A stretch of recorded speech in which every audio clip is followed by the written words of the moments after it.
sekarang coba perhatikan pada soal berikut. Jadi diberikan sebuah soal yang diketahui kumpulan makanan lezat, kemudian kumpulan hewan berkaki 4, lalu kumpulan siswa berbadan tinggi, dan kumpulan buah-buahan. Dan yang ditanyakan di sini adalah kumpulan di atas merupakan himpunan atau tidak. Nah, jadi sebelum kita mengetahui dari kumpulan-kumpulan tersebut yang merupakan himpunan, kita harus tahu dulu apa sih pengertian dari himpunan itu sendiri. Nah, himpunan merupakan kumpulan dari suatu objek yang didefinisikan dengan jelas dan dapat dinyatakan sebagai satu kesatuan. Jadi dari beberapa kumpulan yang diketahui, kita harus tahu dulu berdasarkan pengertian dari himpunan tadi, kumpulan-kumpulan tersebut itu merupakan himpunan apabila dapat didefinisikan dengan jelas. Nah, kita berangkat dari pernyataan yang pertama. Nah, dari pernyataan yang pertama, kita bisa lihat ada kumpulan makanan lezat. Nah, kalau kita mendefinisikan kumpulan makanan lezat itu sangat luas. Jadi kumpulan makanan lezat itu bisa sate, bisa lontong, atau bisa makanan apapun yang termasuk kata lezat. Kenapa dia tidak bisa didefinisikan? Karena makna lezat untuk setiap orang itu berbeda. Jadi tidak ada karakteristik khusus untuk mendefinisikan bahwasannya kumpulan makanan lezat itu merupakan himpunan. Berarti di pernyataan yang pertama, kumpulan makanan lezat ini tidak terdefinisi. Oke, kemudian kita lihat untuk kumpulan yang kedua. Nah, dari kumpulan yang kedua ini kita bisa melihat bahwasannya kumpulan hewan berkaki 4. Nah, ini berbeda kasusnya ya dengan pernyataan yang pertama.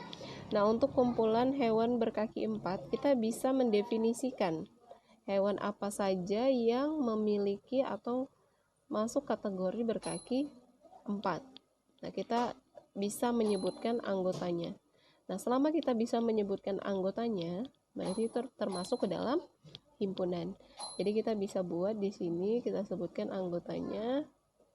Misalnya kucing, kambing, atau sapi. Nah, jadi selama kita bisa menyebutkan atau mendaftarkan siapakah anggota yang masuk dalam kelompok tersebut, berarti kumpulan ini merupakan himpunan. Sapi atau yang lain. Oke. Nah, kemudian kita lihat pernyataan yang ketiga. Nah, pernyataan yang ketiga di sini kumpulan siswa berbadan tinggi. Oke.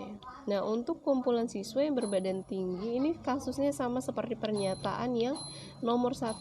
Kita tidak bisa mendefinisikan yang dikatakan siswa berbadan tinggi itu yang bagaimana, kecuali pernyataan yang diberikan itu adalah kumpulan siswa yang tingginya lebih dari 160. Nah, itu lebih jelas. Itu artinya untuk pernyataan yang ketiga termasuk kumpulan yang tidak terdefinisi atau bukan merupakan himpunan. Kemudian kita lihat lagi pernyataan yang terakhir, yaitu pernyataan yang keempat. Nah, untuk pernyataan yang keempat itu merupakan kumpulan buah-buahan. Nah, di sini kita bisa lihat ya, kumpulan buah-buahan. Kita tuliskan. Nah, untuk kumpulan buah-buahan, apakah ini termasuk himpunan atau tidak? Kita harus berpatokan pada pengertian himpunan tadi. Bahwasannya apabila anggotanya dapat didefinisikan, maka kumpulan tersebut dapat dinyatakan sebagai himpunan. Nah, untuk melihat apakah kumpulan tersebut merupakan himpunan, kita harus daftarkan dulu siapakah yang menjadi kumpulan dari buah-buahan tersebut.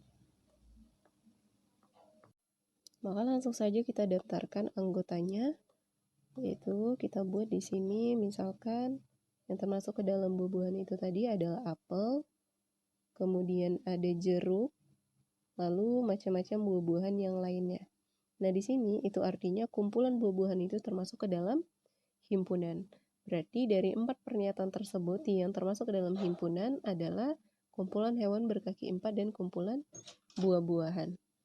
Maka dari itu pernyataannya yang merupakan himpunan adalah 2 dan 4.